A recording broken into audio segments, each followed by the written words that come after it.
More cancellations, changes to muster drills for the foreseeable future, a huge update from Norwegian, and also we'll be discussing, is it safe to sail this year? Would it be best just to move it to next year? And lastly, another update from P&O with cruise refunds. My name is Danny Dallimore and stay tuned for more. Hi guys, I hope yous are all well. Happy Wednesday. It's not really happy Wednesday within the cruise news, but some of the things we're going to be discussing in the latest cruise news, you guys probably expected it because I expected it myself. First big news, as many of you have probably heard, Disney have cancelled the whole European season and have cancelled the Alaskan season. We all know that has not came as a huge shock. A lot of cruise lines have already cancelled the Alaskan season and the European season so far. To be fair, we've already all said the European season, the summer European season is basically not going to happen. We're literally 2 months from the summer season now and there's still no cruises sailing. Most cruise lines have pushed the cruises back all the way until October. Some are still in August, most are now in October, and we're already seeing cancellations in the October, which we'll discuss further. There's now huge rumours as well speculating on the internet in regards to Royal Caribbean. They're planning on using an e-muster, where basically you can log in, you can download the app, the Royal Caribbean app, use it on your phone device, and you can basically do the muster drill online, which will help with social distancing. I can honestly see this being a thing. Obviously, when on a cruise, hundreds upon hundreds, in fact thousands of people are congregating in very small areas. There's barely any seating as it stands on most cruise lines. So doing this e-muster drill, in my opinion, would be great for social distancing. This is one of the things that I was worried about when a lot of cruise lines were saying that they were going to be sailing again. I was thinking, well, how can they actually even set sail without doing a muster drill safely, because it's not like they have the time to do hours upon hours of social distancing. Muster drills will be there all day, be there all night, but the whole cruise will just be doing the muster drill. So now, yeah, rumours have said that Royal Caribbean are developing an app, or it might have already been created, and basically you'll be able to do the muster drill on an application, which will be great. I think it's a brilliant idea. I really hope other cruise lines follow suit. A little bit more sad news, guys. Obviously, we were fully aware that Royal Caribbean were cancelling refits and things, you know, the cancelling refits of certain ships. Now they've came out in the press and said that unfortunately due to COVID-19 and cancellations, it will cause shipyard delays. Obviously we're already fully aware Odyssey of the Seas are meant to be coming out later this year. I can personally see this not happening.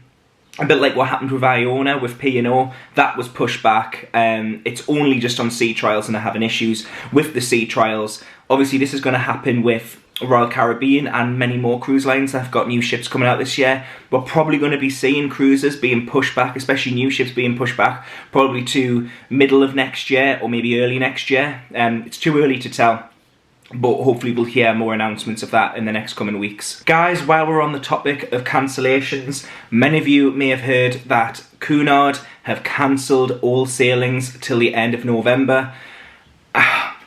It hasn't come as a huge shock to me, it really hasn't. The President has came out and said the reason why he has done this is because of, you know, ports being open, the freedom of movement in ports. They don't believe that, it's going to be possible. In my honest opinion, I don't think that, my cruise is at the end of November. I honestly don't think, where we're travelling to, we'll be able to get off the ship. And I can honestly see, if many of you don't know, Cunard is owned by the Carnival Corporation. I honestly think a lot of I think firstly P&O will also come out and say the same thing. They're currently at the end of October. I wouldn't be surprised if it moves to November, end of November in the next coming weeks, along with most other cruise lines following suit. Cunard are one of the first cruise lines to really push back the date to end of November. My honest opinion, I think we've still got some time to go after that. I think we could be looking at January and February, especially if we're on the lines of the freedom of movement in ports. Yes, getting on a cruise ship can be safe, and we will go on to that because Norwegian have came out with some press updates about how social distancing will work on a ship before and while on before embarkation and while on the ship. But back to what I was saying with Cunard and most other cruise lines, yeah, you can social distance on a ship. Yeah, you can social distance getting onto a ship and probably getting off. but while you're in port and exploring the towns and cities, every country, just like ours to America and most of the places, are going to have different laws and different rules and social distancing. Some countries are saying 1 metre. Germany, I think Germany's 1.5. The UK is 2. America's 2. A lot of places are completely different.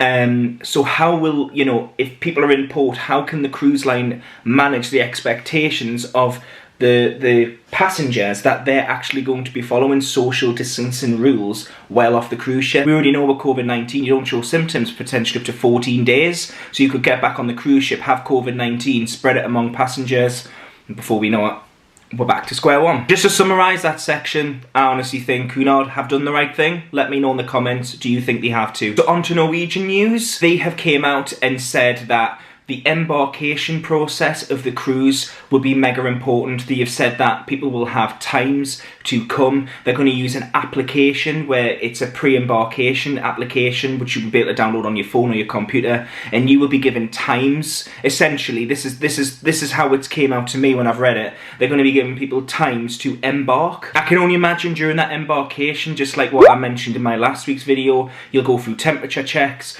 They'll go maybe through a questionnaire, which a lot of cruise lines have said that they are bringing back the questionnaire. In that questionnaire, it'll ask you questions like, where have you been in the last 48 hours or the past 14 days? Have you been abroad? Blah, blah, blah, blah, blah. Make sure that you're safe to get on board. Temperature checks. And then Norwegian have said that as much as there'll be strict times of when passengers will be able to come and check in, there won't be a huge gridlock. It'll be pretty much straight on board. Obviously, it's not happened yet, so we can't judge on how that will work. In my head, I'm thinking, how can that work? But obviously, time will tell. Norwegian Cruise Line guys as well have said social distancing on the ship is going to be very, very important in reducing the numbers. Some are saying 30%, some are saying less, some are saying more. But reducing the numbers down to make sure it's safe on board is mega important. Norwegian have came out as well and mentioned some of the things that we mentioned last week about not needing to wear a mask on board, but some crew may need to wear a mask.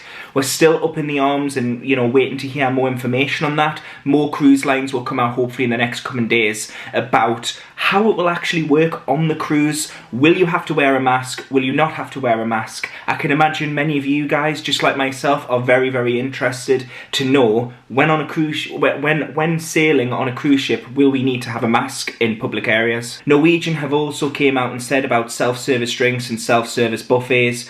That will probably not be going ahead, guys. There will be a waiter or a waitress or someone behind a counter who will serve you. Hopefully this will bring down the potential risk of passing an infection on if someone was on board with an infection. Also, in my opinion, I actually prefer this. I would much actually prefer to be served at a restaurant rather than, picking food up, because people pick things up and put things down. Let me know in the comments if you've experienced that before. On our last cruise ship with P&O, I witnessed people pick things up and put them down, and in my opinion it's more hygienic to be served by someone. But let me know in the comments what you think. My big question to you guys, and let me know in the comments what you think about this. Firstly, is it going to be safe to sail in 2020? If you want my honest opinion, I don't think any of us are going to be sailing in 2020. I personally have a cruise going on November, like I mentioned before.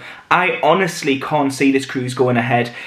Carnival have came out about passenger safety. They've got cruises at the end of August. That's not going to happen. Let's be fair, guys. That is seriously not going to happen.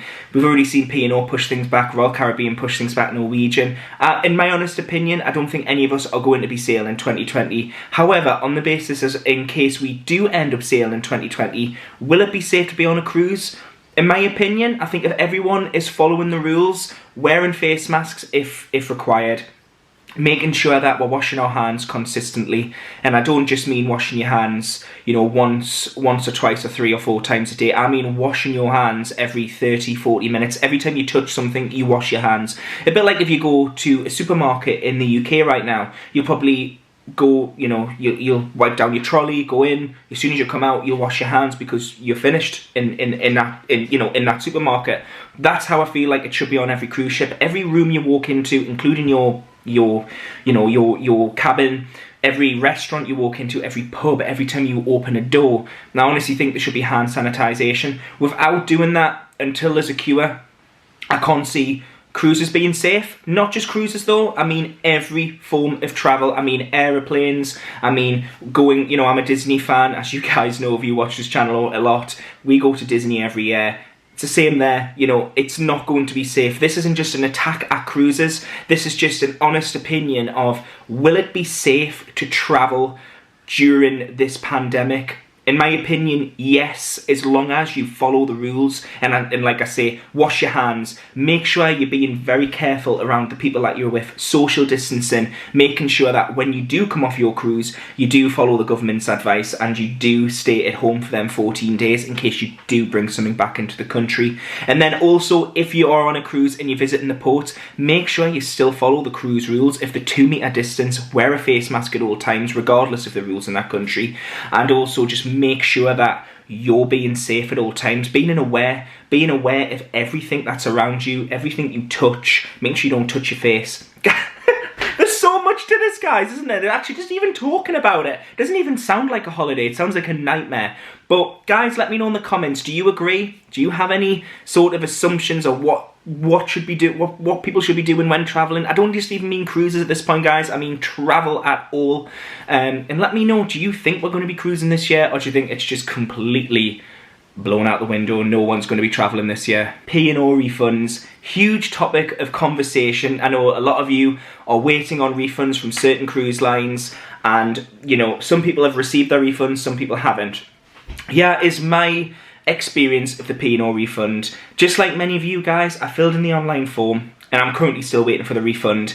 I spoke to the call centre about 2 weeks ago. They had said that currently they thought it would be 30 days. Now it's 60. Now some refunds could take up to 90 days. I'm hearing so many people go on about waiting for refunds for 30, 60. Some are close to the 80 days now. What I know so far from speaking to the call centre and speaking to other guests who are waiting for refunds is that P&O have created a system that's going to help them get through refunds a lot quicker. Currently, at first, I think they were doing it manually. I don't know how we were doing it, but basically COVID-19 hit them just like many businesses. They lost a lot of their staff force due to COVID-19, so they were obviously working remotely, potentially from home. Paul Ludlow came out in the press and said that they have created a system. Fingers crossed this should start to get the refunds coming through quickly. I'm obviously still waiting for a refund and I'm close to 60 days now. I honestly don't think that the refund will come within this month. I think I could be waiting 90 days. Let me know in the comments, are you still waiting for a P&O refund? What sort of information have you received in the past coming weeks in regards to this? We do know the money will come and it will come, but obviously, just like many of yous, I could do with the cash flow as well, so I do understand where everyone's coming from. Guys, that's it from me. Thank you so much for watching this week. Some really important cruise news there, some mega updates. Fingers crossed more cruise updates will come. And soon, hopefully, when it's safe, we'll all be cruising again. But only when it's safe. That's what I keep getting across, guys. We will all be cruising again. We just need to dream and just keep thinking about it, and we'll all be there when it's safe. If you've liked this video, make sure you give it a massive thumbs up. It helps me know that you like this content. Also, don't forget to subscribe if you haven't subscribed also. And if you have any questions, or if you have, if you have some information, please don't forget to comment below. I'm really trying to build a community of people who love cruising and love Disney, and it's great for us all to communicate and keep each other updated if someone's got more up-to-date information than I do, because as we know, the cruise updates are coming pretty much every hour, the same with most things. So by the time I've uploaded this video, it's probably currently out of date already because there's always cruise updates happening. But anyway, guys, thank you so much for watching. You mean a lot, and I will see you in the next video, guys. See you soon, guys. Bye.